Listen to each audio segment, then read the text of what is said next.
Then, at 2:50 p.m., more than half the runners were through. The first bomb explodes. Breaking news from Canada. Police say they've broken up an al-Qaeda-linked terrorist attack that was aimed to disrupt a major North American transportation route. A sharp new warning of all-out war. For the first time, the mysterious and secretive nation has threatened a preemptive nuclear strike against the U.S. Staying in Europe, Spain is also feeling the economic pinch. 1 in 4 are now currently unemployed in that country, and the EU expects that number to climb even higher. China and neighboring countries are mobilizing resources to fight off a new strain of bird flu.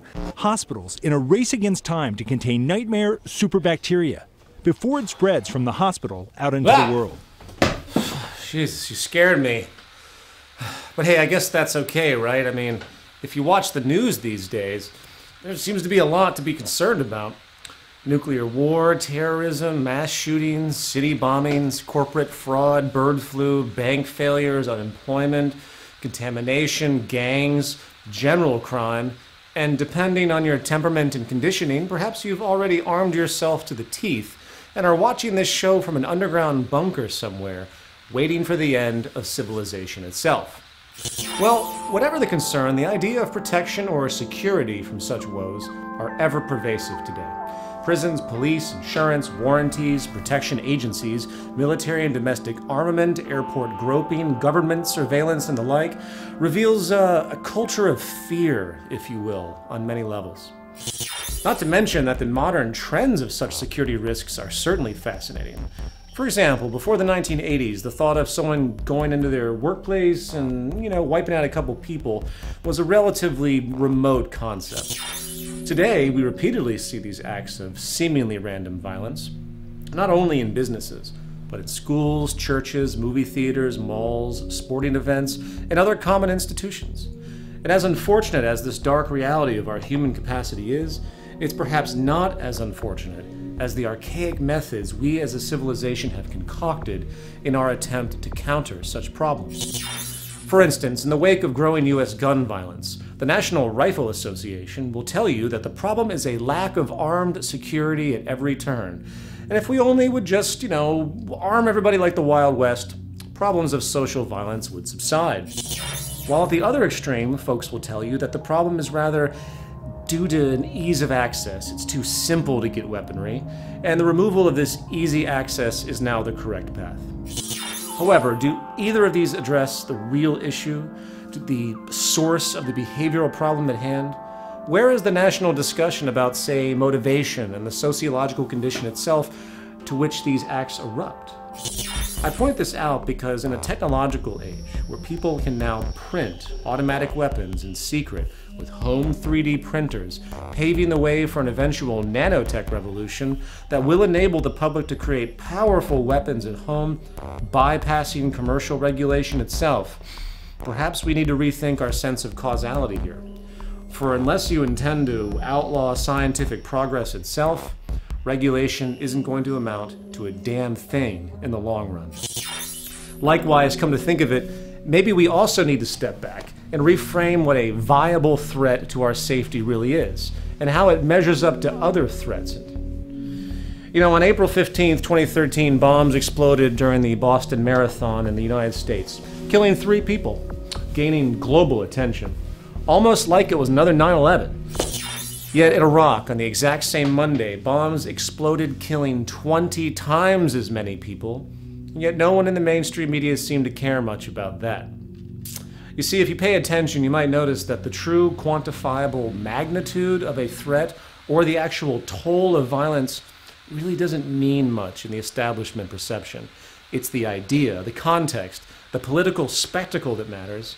And this might explain why America has spent almost $5 trillion on so-called terrorism, when U.S. citizens today, and statistically have always, been more likely to die of a peanut allergy or in the bathtub than in a terrorist attack. So, as the following episode will argue, the security fear industry, stretching from the ever-exploitative news media to the military-industrial complex to the criminal justice system, not only exploits sociological distortion birthed out of the very fabric of our deprivation, scarcity-driven social order, it now appears to be accelerating in a vicious cycle. And I don't know about you, but given all of this, I'm beginning to suspect that maybe, just maybe, the very foundation of our socioeconomic system is in play here. No longer existing as a functional mode for human progress on this planet, but rather as a conduit for a culture in decline.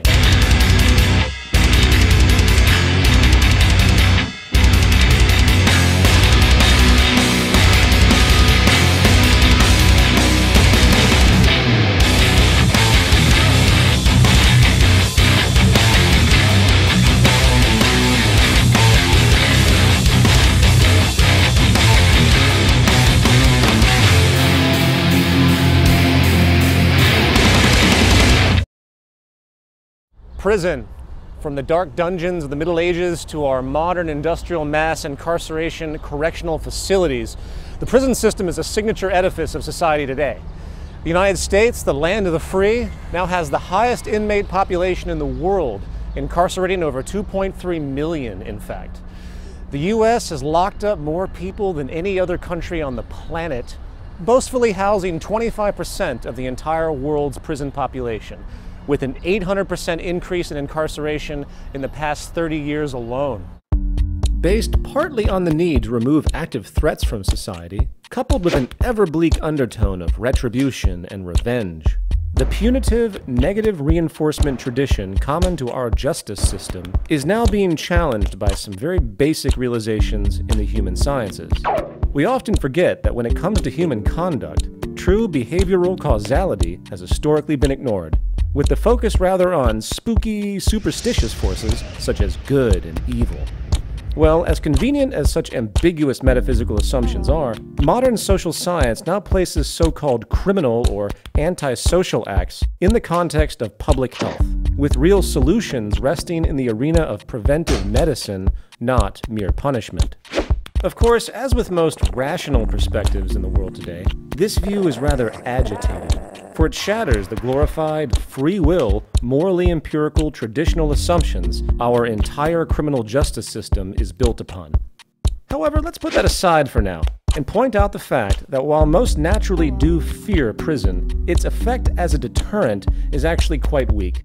Considering U.S. trends, we see a massive increase in incarceration over time, so with this basic observation, the punitive threat of prison clearly isn't working statistically. Likewise, prison is supposed to be some form of rehabilitation center, right? So does this system work to reform human behavior, taking in so-called criminals and outputting mentally healthy, law-abiding citizens? No. In the United States, 2/3 of prisoners released reoffend within 3 years, often with a more serious and violent offense. Dr. James Gilligan, former director of the Center for the Study of Violence at Harvard Medical School, actually refers to prisons as graduate schools for crime and violence. So given all of this, perhaps we need to step back a bit, shake off the shackles of common perception, and ask ourselves what other roles the judicial and prison system really have. For if incarceration isn't statistically working as a deterrent, and those who get out of prison are more often worse than they were when they went in, something is clearly wrong. What else is going on here?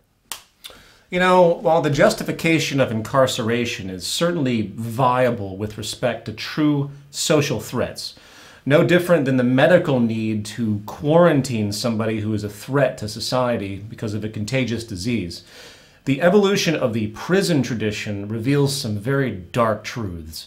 And the best way to think about it is from an historical perspective, considering race conflict, class conflict, in the context of economic and political expedience. The first thing to understand is that political power, like economic power, is sourced in social inefficiency. In other words, politicians need something to fight. And to a certain degree, the more problems a society has, the more the citizens tend to feel the need to give up their power to government control, with the most proven effective type of problem being fear. Usually fear of some perceived, identifiable, external group. Of course, this idea has been acknowledged for years, such as by political theorist Carl Schmitt in his The Concept of the Political, saying that political unity is achieved by defining a common enemy. Nothing new. The Nazis did this with the Jewish culture, the early US did this with the Native American culture, and so on. In short, the trick is to push the idea that some subculture, usually in the minority, is the true source of all of society's woes, generating mass resentment and thereby ignoring more accurate yet politically inconvenient realities.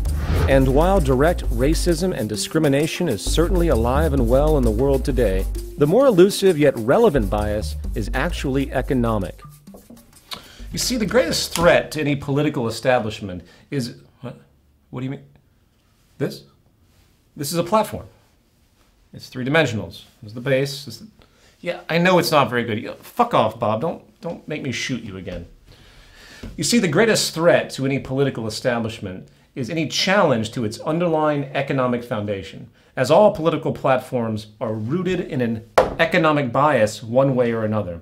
And if you can brainwash the public into, say, viewing the failures of capitalism as instead rooted in the poor moral virtue of a trouble-causing subsection of the population, rather than a built-in consequence of perhaps capitalism's elitist psychology and scarcity-driven structure, you can maintain control. And this is where the common enemy scapegoat scam comes into play. It's not that bad. We simply demonize the victims of this system, shifting blame away from the more relevant environmental, causal, social condition itself. And in the context of the justice system, the war on crime is a perfect tool. All the war on crime is a war on the poor and economically irrelevant. And if a society is conditioned to believe that a person breaking into their car to steal property is simply an amoral abomination with all the life choices in the world otherwise to make ends meet, then the causal shift is a success. The reality, however, is that most of those incarcerated today are there almost always due to crimes born from deprivation. Deprivation, which can be generalized in two forms: relative and absolute. Absolute deprivation is when a person's most basic needs are simply not met, and poverty is the lead source.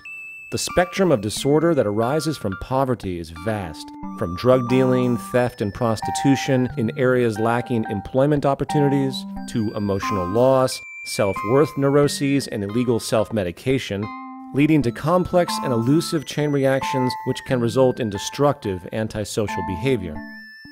Today, 1 out of every 15 African American kids in the United States have at least one parent in prison, usually the father. It's bad enough that the father figure is important to familial survival as the historical breadwinner, but the proven emotional toll on children who must go without such an influential parental figure also has dark results, as those children are also statistically more likely to be imprisoned as adults, in fact. And if you combine poverty with emotional deprivation, you have the perfect recipe for not only the manifestation of socially aberrant behavior, but the perpetuation of such distortions across generational time. Relative deprivation, on the other hand, is when our sense of worth and self-respect is associated to our cultural perception of success, while absolute deprivation is measured by basic health concerns, expressing the ever-important need for society to work to efficiently meet our immutable human needs for sanity and true security. Relative deprivation exists in the realm of subjective comparison and resulting dehumanization. And likely the greatest example of this negative pressure is the state of class imbalance in the world. While it is true that the formerly classified poor of the West today actually live, in material terms, better than the upper class 1,000 years ago, the dehumanizing wealth stratification occurring today continues to create complex, destabilizing psychosocial problems. Long considered an incentive for social progress, class difference and wealth imbalance has turned out to be a powerful public health issue, generating massive psychological and sociological distortion. Want to be intellectually honest? The issues raised here have more to do with commerce than they do with the Second Amendment. A lot of people make a lot of money selling firearms and ammunition. The National Rifle Association has said the solution is to have armed security guards at every school. Certainly, every piece of security we engage in can be helpful, but it's, foolish to think that only security is what we need. The great challenge is here, can we prevent these tragedies? I'm sorry to interrupt, Chief, but since you've just brought up this notion of prevention, which is, of course, the real issue here, right? I'm curious when this conversation is going to move to more relevant social science. You know, I see we have, for example, the NRA here. Hi. Yet we don't have anyone from the pharmaceutical industry. Isn't it true that most of the mass shootings that have commenced have been done by people who are under the influence of psychologically mood-altering medications? Or better yet, where's the drug czar of this country? Since the war on drugs has commenced, there has been a massive increase in gun-related drug violence. Are we just going to ignore this causality as well? Or better yet, I almost forgot, I have here about 100 years of data on the relationship between economic imbalance, specifically wealth imbalance, and violence. You know, the stats have become very clear now that the gap between the rich and the poor creates more violence. The more gap, the more violence. And crime on the whole. Which might explain, by the way, why the United States, with the largest income gap in the world, also has the most violence and worst public health of any first world nation. Is this not worth a congressional discussion? I mean, with all due respect, you people can't possibly be naive enough to think that the reduction of certain guns, as the left suggests, or the increase in armed security in public places, as the right suggests, is really going to have a long-term effect on such deeply rooted sociological problems, right? A problem clearly rooted in structured dehumanization and economic deprivation. It's inherent to our social system. You know, is it not of some viable consideration to address this issue? No? Really? And then we have the so-called war on drugs. When Richard Nixon declared the drug war in 1971, he asked for an initial $84 million.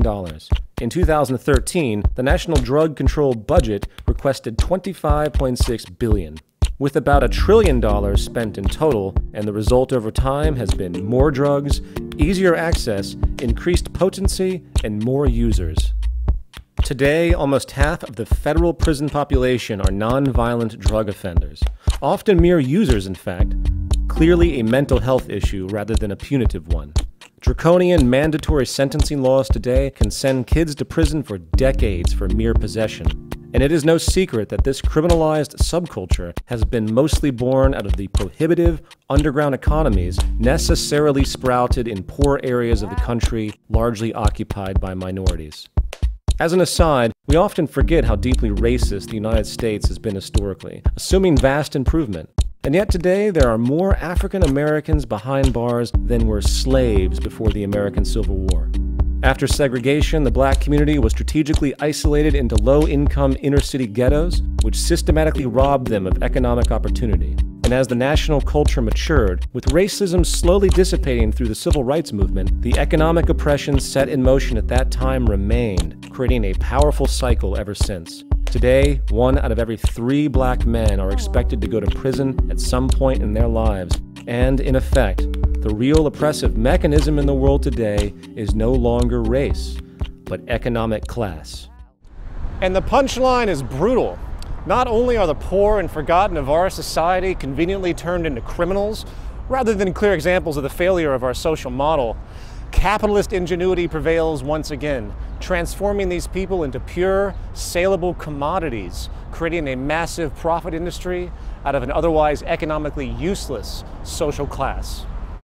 From thriving income generation via fines, tickets, bail posting, and lawyer fees, to the now massive network of servicing the millions of inmates via healthcare, food production, security hiring, parole officers, and the like, the prison and security industrial complex in the West is a thriving business enterprise and positive factor on economic growth. The cost to imprison one person for 1 year in the state of California is about $47,000. Extrapolating that to the total U.S. 2013 prison population of about 2.3 million, the incarceration service alone amounts to over $100 billion a year in income, and this isn't counting the other 5 million currently being serviced on parole. Today, the Corrections Corporation of America, G4S Wackenhut, and other private for-profit security and prison firms benefit their investors and shareholders when incarceration rates increase. not to mention the now extremely common labor use, or slave labor use I should say, of the prisoners themselves. And yes, we might feel some moral outrage when a Pennsylvania judge gets caught sending kids to private detention centers for cash kickbacks. But then again, are we really surprised? There are even small towns in the Midwest where the majority are employed by the local prison. And if they don't have crime and prisoners, their town's economy is in the toilet. Not to mention that most police departments derive enormous funding from drug arrests and seizures. If the drug war stopped, the police department would lose billions in this country. And yes, the rabbit hole runs even deeper. If we step back even farther, we see a broader economic reinforcement here. You see, the drug trade is far from limited to your local street thugs. Today, US and European banks launder about $1 trillion in criminal, mostly drug money each year. Drug money has actually become a very relevant part of the Wall Street machine. Even just recently, HSBC Bank got caught moving about $1 billion in drug money. Did the criminal executives get sent to jail? Of course not. Why? Because the legal system is mostly there to control the poor, not regulate the rich. HSBC paid a fine and moved on, likely working to reposition themselves again like the dozen or so other major banks that continue to launder drug money each year.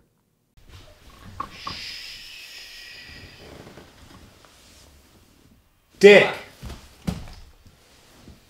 Anyway, returning to our main point, this now highly capitalized blame game, common enemy approach, is not just there to dismiss the resulting poor, it is ubiquitous at every turn. Whether common crime, terrorism, mass murders, or anything destabilizing, we see the mainstream media, and even many in the so-called activist community, completely missing the point. Buried under the propaganda of in-the-box establishment self-preservation to one degree or another. And you know what Bill Moyer's solution to that is? Let nonviolent criminals out, like heroin dealers. Yeah, that's non-violent. You're a genius, Bill. To have universal gun registration. What about... Wait, that's an important point. I am listening. Which, for some reason, Wayne LaPierre is not making, so you're going to have to hear it from me. Universal background check means universal registration. Universal registration means universal confiscation, universal extermination. You know, it's like God is saying to us, look, you got to work with me on this. You got to work with me on this. I've given you a brain. I've given you the Second Amendment to your Constitution. I have given you weapons. Now, why don't you use them? The tyrants did it. Hitler took the guns. Stalin took the guns. Mao took the guns. Fidel Castro took the guns. Hugo Chavez took the guns. And I'm here to tell you, 1776 will commence again if you try to take our firearms.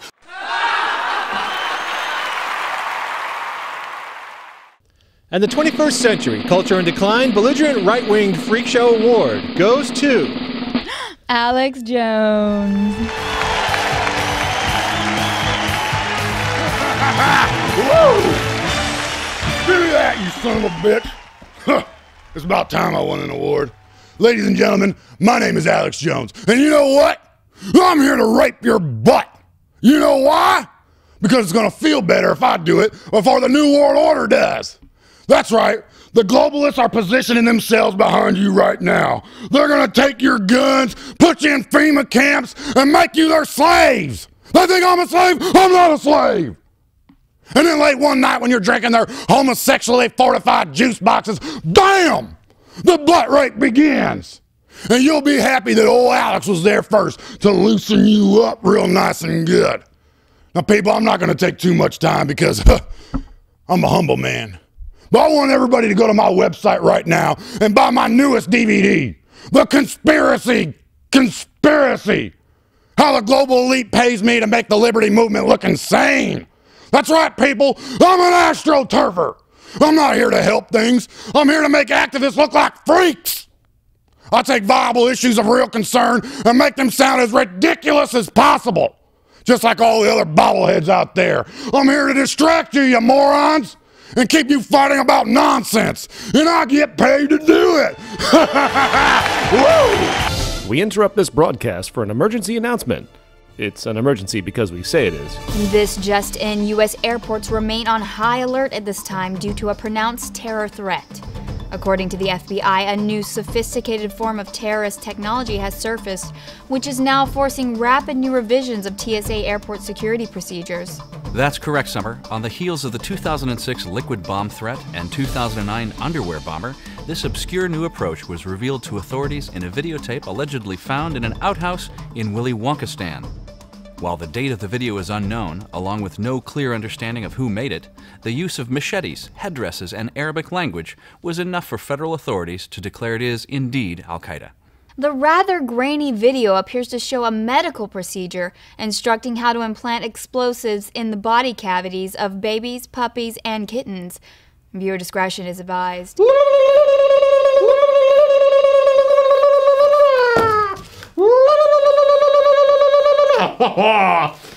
Baby go boom! In response to this development, the TSA, after an initial failed attempt to simply ban such creatures outright, has now instituted a new universal rule. All carry-on babies and small pets under 52 ounces must be sealed in a see-through plastic bag.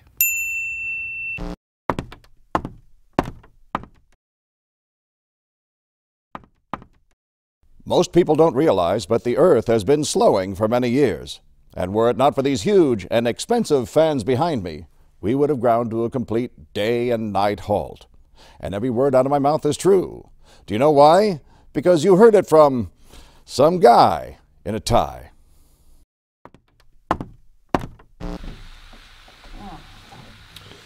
I'm sorry, ladies and gentlemen, but Bob is officially dead. Final thoughts. We live in a social model based upon scarcity and inefficiency. This means that the more society solves problems, meets human needs, and stabilizes itself by recognizing the potentials and limits of natural law, the less economically viable it is in the monetary economy. There's a reason why Dr. Martin Luther King Jr.'s final pursuit was a guaranteed income system in the United States. For he knew that racism was, in many ways, an extension of classism, and the existence of poverty and deprivation in a world that can create an abundance to meet everyone's needs was nothing more than structural oppression coming from a failed and elitist social system. An impression that, in fact, generates crime and destabilization in a vicious cycle. You want to see a decline in prohibitive economies for drug sales, prostitution, and black market theft rings. You want to see society stop its enormous use of self-medicating drugs, both legal and illegal. You want to see an end of national war, an improvement of our social infrastructure so disease and accidents can be dropped to a relative fraction of what we have now.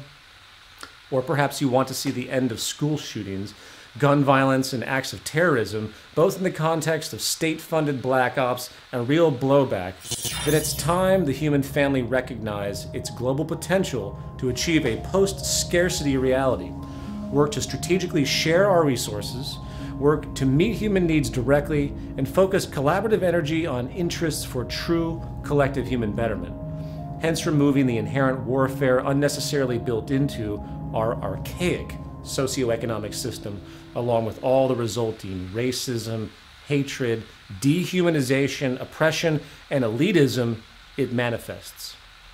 And no, I'm not telling you to go write your congressman. If the social system is the disease, then those who appoint themselves to assist its operation are the tumors and lesions. Voting with ballots or assuming what you choose to spend money on is going to change the way this world works is a delusion. It's going to take a new approach, a parallel uprising of power to shift the tide.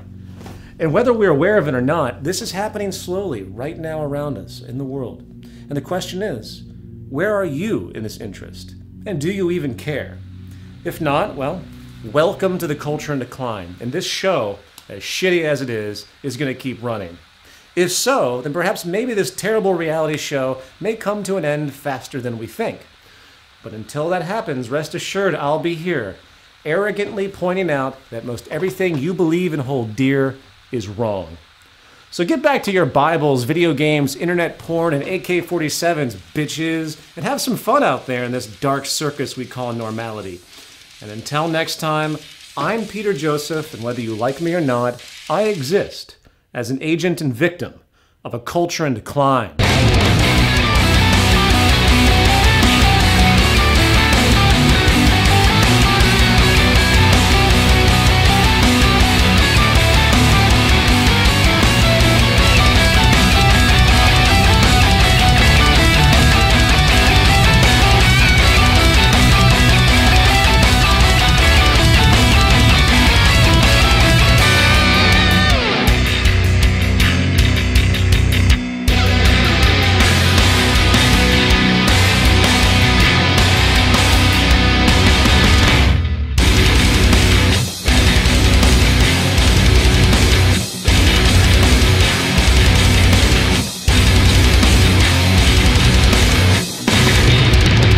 Ladies and gentlemen, don't let this fatly looking body fool you, okay? I work out 4 times a day, I run 19 miles a day, and I drink Tangy Tangerine like it's my job, all right? I'm only big like this because the New World Order makes me... People, you know what keeps old Alex up at night? It's these daggum globalists. I'm sorry, I said globalists. Listen up, people. These neocons are suckling the buzzard. That ain't your mama. It's these NWO scum. They're going around trying to butt rape everybody. They're just nothing but a butt rape machine. It's these NWO globalist communist scum that are going around like a butt rape machine. I'm a butt rape machine. Butt rape machine. People, I am a butt rape machine. You know what? Instead of the bald eagle, the national symbol should be a man laying in submission in the fetal position, peeing on himself. That's what it should be, peeing all over his damn self. If you can't tell, this is all an act. It's a shtick. That's why I act all crazy and shit, flailing my arms and my neck like this. It's an act. It's a shtick. I need money. Woo! Keep grunting. Yeah, how about that? You like some of that? You want some, Peter?